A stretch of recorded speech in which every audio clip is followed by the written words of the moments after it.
嗨，你好，我是蕊希，花蕊的蕊，希望的希。今天你还好吗？无论你在哪儿，无论今天你经历了什么，我的声音都会一直陪着你。听完今天的故事，祝你晚安，做个好梦。陈宇在北京工作快8年，他喜欢的女孩在江苏老家。我上一次听他聊起这个姑娘，还是以某种极其不甘且抱怨的口吻。去年冬至那会儿，我们4个玩得好的朋友约在三里屯吃火锅，酒过3巡之后，大家聊起了各自的感情生活。张晓东和女朋友已经谈了5年，准备年底结婚。姚璐前2个月刚刚交了新的男朋友，还在热恋期。只有我和陈宇2个人还是单身。我单身是因为才分手不久，他单身是因为心里一直有一个放不下的人。我听他说，他和那个女生谈了8年，从高中到大学再到工作。2个人在北京挤过地下室，也住过群租房，吃过1天3顿的泡面，见过凌晨3点的北京。他们见证了彼此最落魄的时光，但还是没能走到最后。陈宇说是因为女孩嫌他穷，嫌他没出息。大概是18年的冬天，他们2个人因为换房子的事情吵了起来。女孩说她不想再跟别人合租，一定要住在一个1居室，否则他就自己搬出去。陈宇觉得1居太贵，1个月4、5千的房租跟他的工资差不多，所以他坚决不同意。2个人你来我往，谁都不肯妥协。情绪上头的时候，陈宇跟他说，你不就是嫌我穷吗？你有本事就去找个有钱人。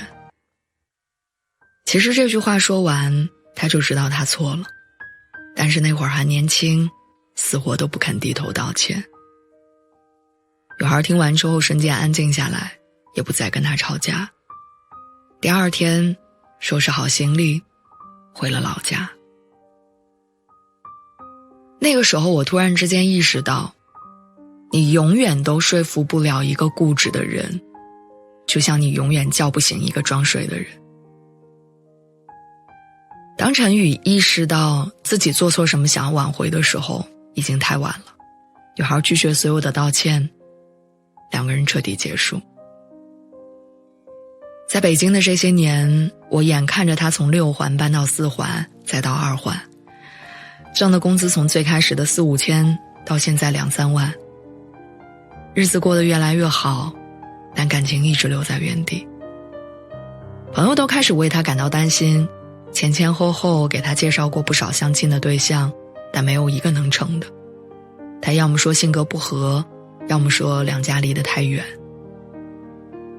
其实说白了，他放不下那个姑娘。今年国庆的时候，他回了一趟老家，见到了那个女孩一面。他说在那之前，心里还在埋怨对方，觉得为什么这个姑娘不能理解他、信任他，连机会都不给，就一走了之。可是当他站在这个女孩的面前，看着她牵着刚刚会走路的女儿的时候，他什么都说不出来。